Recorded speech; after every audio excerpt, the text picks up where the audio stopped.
Bah, pour moi, ça veut dire couper, hein. Je m'appelle Dominique Moll, je suis réalisateur et on va faire une interview cut.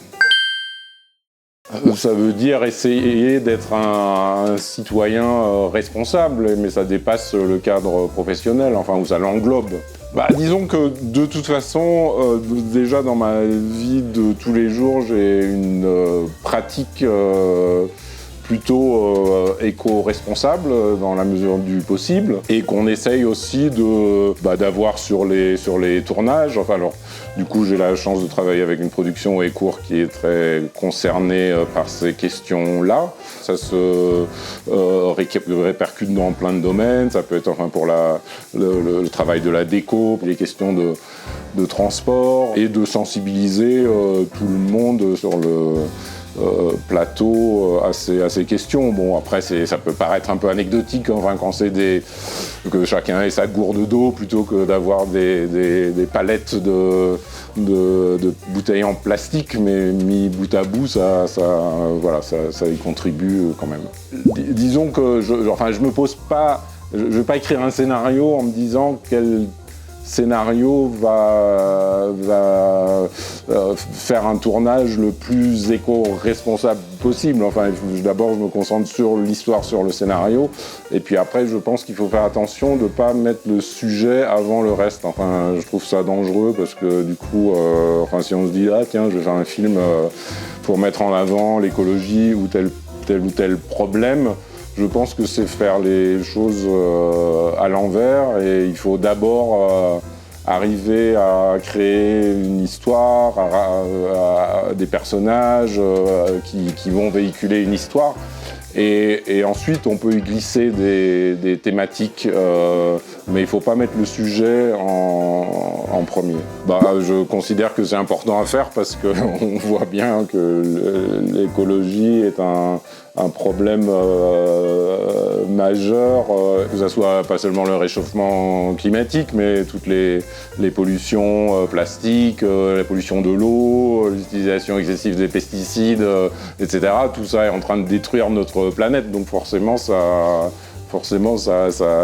tant que citoyen et habitant de cette terre, ça me concerne.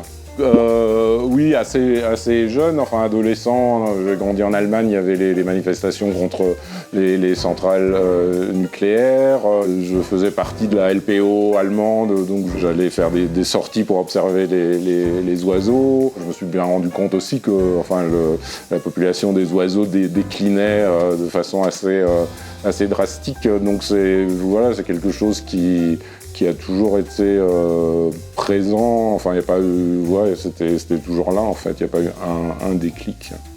Je pense que c'est bien de faire les deux, enfin individuellement et puis après, par exemple sur un tournage, de le faire en accord avec la production, avec l'équipe, etc.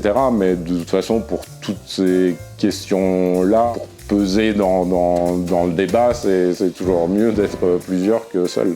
Il y a pas un truc où on se dit tiens, il faudra. Enfin, c'est une réflexion permanente. Après, forcément, un film ne peut pas avoir zéro empreinte carbone. Moi, je crois beaucoup à la préparation, même indépendamment de toute question écologique, parce que c'est aussi une question d'efficacité dans le travail et de ne pas perdre du temps après au tournage où tout le monde est là en train d'attendre. Mais si on arrive à tout réduire un petit peu, les petites actions en s'accumulant ont quand même leur importance. Je ne sais pas ce qui est le plus dur à réduire, c'est aussi encore une fois des pratiques.